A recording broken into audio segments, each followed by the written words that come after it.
নমস্কার বন্ধুরা, আমাদের প্রতিবেশী দেশ বাংলাদেশে যখন থেকে মোহাম্মদ ইউনূসের তত্ত্বাবধায়ক সরকার ক্ষমতায় এসছে তখন থেকেই বেশিরভাগ বাংলাদেশিরা পাকিস্তানি আফিমের নেশায় আকাশে ওড়া শুরু করেছে।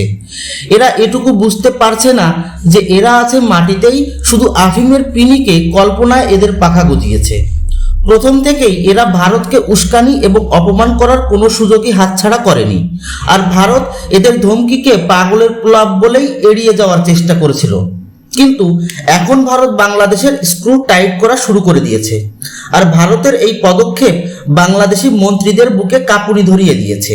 এদের লাফালাফি এখন বন্ধ হওয়ার উপক্রম, কিন্তু ব্যতিক্রম দেখা যাচ্ছে বাংলাদেশের মিডিয়ায় সে দেশের কূটনৈতিক বিশেষজ্ঞরা গাঁজাখুরে কথাবার্তা বলে নিজের দেশের লোকেদের অন্ধকারে রাখার চেষ্টা করেই যাচ্ছে।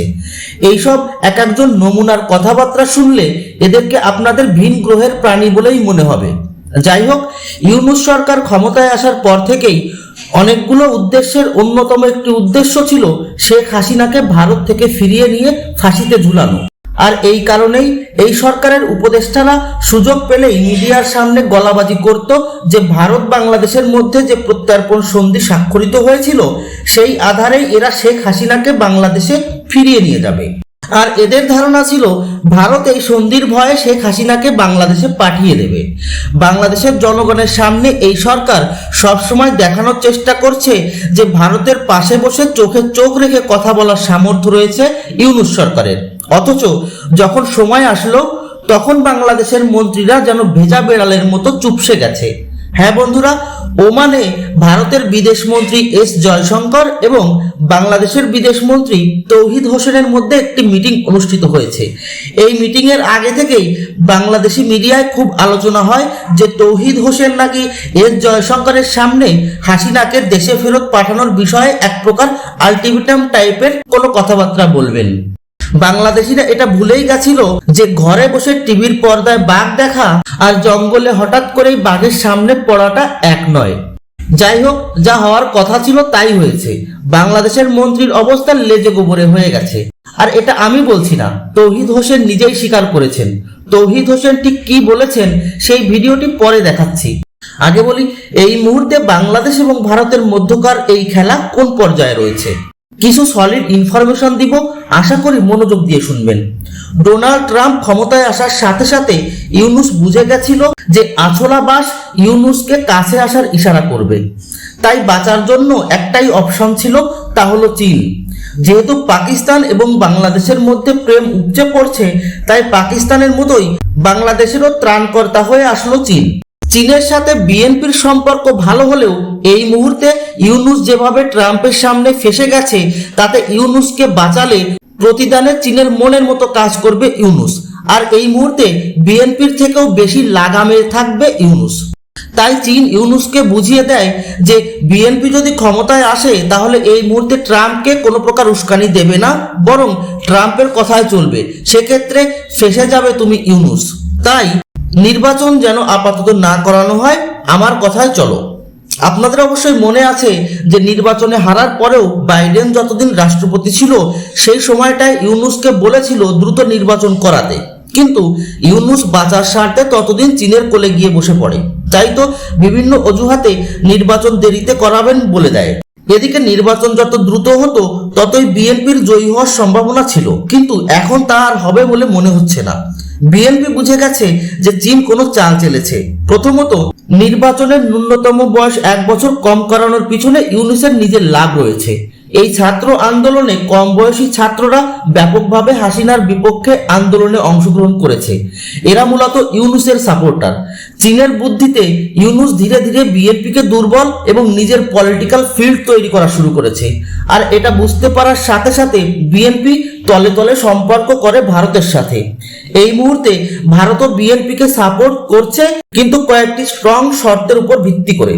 আর এই মুহূর্তে ভারতের ব্যাপকভাবে বাংলাদেশের মিডল ক্লাস নাগরিকদের ম্যানেজ করা শুরু করেছে। কিভাবে সেটা আমাদের জানার বিষয় নয়, তবে এবং ভারত সরকার একসাথে বসে কি কি শর্ত তৈরি করেছে সেটির একটু ধারণা অবশ্যই দেওয়া যায়। বিএনপিকে সরকার বানাতে ভারত সমর্থন দেবে এই শর্তে। প্রথমত, হাসিনাকে দেশে ফেরানোর ব্যাপারে বিএনপি কোনো কথা বলবে না। আর আপনারা যদি খেয়াল করে দেখেন তাহলে দেখবেন যে বিএনপির নেতারা ভারতের শাড়ি পুড়িয়ে বয়কট ভারত করেছিল, তারা এখন এটাই বলে বেড়াচ্ছে যে বাংলাদেশের ইউনূস সরকার ভারতের একটা চুলও ছিঁড়তে পারবে না। আর হাসিনার ব্যাপারেও বিএনপি চুপ। দ্বিতীয় শর্ত হলো, বিএনপি বাংলাদেশের সন্ত্রাসী সংগঠন জামায়াতে ইসলামী, হেফাজতে ইসলাম, আনসারুল্লাহ বাংলা টিম, আইএসআই এর শাখা অর্থাৎ ভারত বিরোধী কাউকেই সাপোর্ট করবে না। যদি করে তাহলে ভারত এটিকে শত্রুতাপূর্ণ কর্মকাণ্ড বলেই মনে করবে এবং সেভাবেই পরবর্তী পদক্ষেপ নেবে।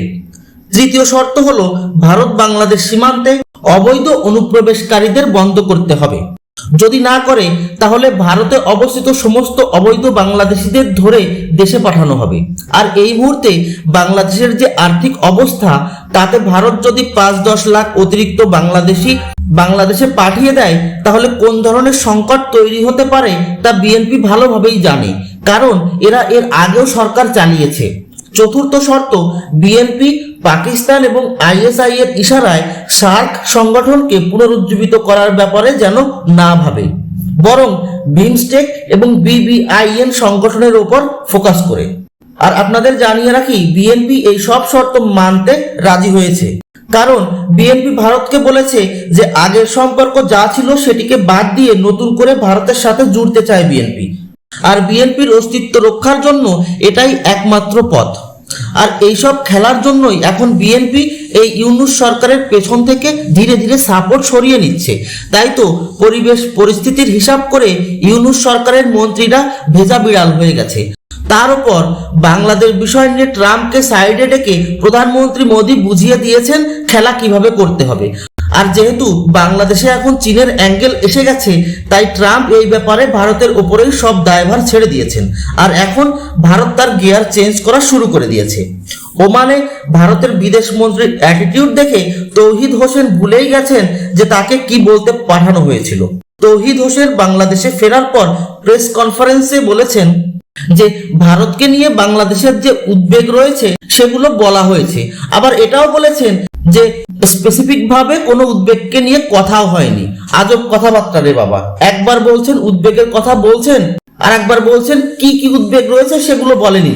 তার উপর যখন হাসিনাকে দেশে ফেরানো নিয়ে প্রশ্ন করা হয়, তখন তো আমতা আমতা করে কি যেন একটু দায় এড়ানো কথাবার্তা বলল, মনে হচ্ছিল কেঁদেই ফেলবেন। আবার পাকিস্তান সম্পর্কে প্রশ্ন আসলেই একেবারে কিছু না বলেই পালিয়েছেন। এখন ভিডিওটি দেখুন।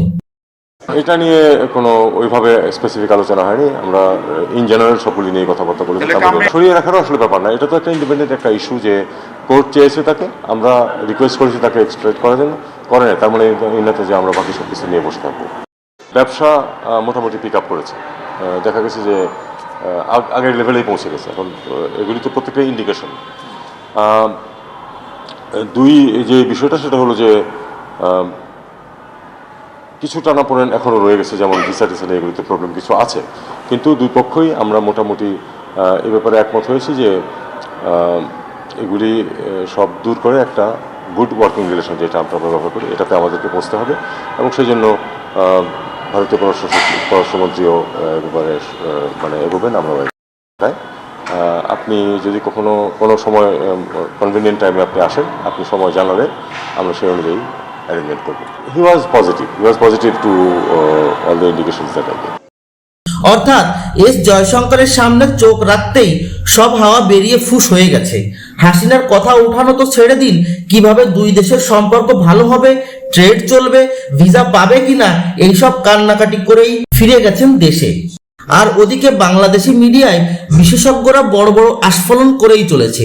চীনের সাপোর্টে পাকিস্তানি আফিমের নেশায় এরা ঘরের ভিতর বাঘের মতো গর্জন করলেও বাইরে এসে ভারতের সামনে বাঘের মাসির মতো মিউ মিউ করে।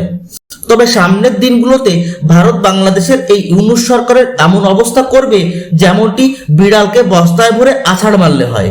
এ বিষয়ে আপনাদের মতামত কমেন্ট করে জানাবেন। আর ভিডিওটি ভালো লাগলে লাইক এবং শেয়ার করবেন। চ্যানেলটি অবশ্যই সাবস্ক্রাইব করতে ভুলবেন না। ধন্যবাদ। জয় হিন্দ।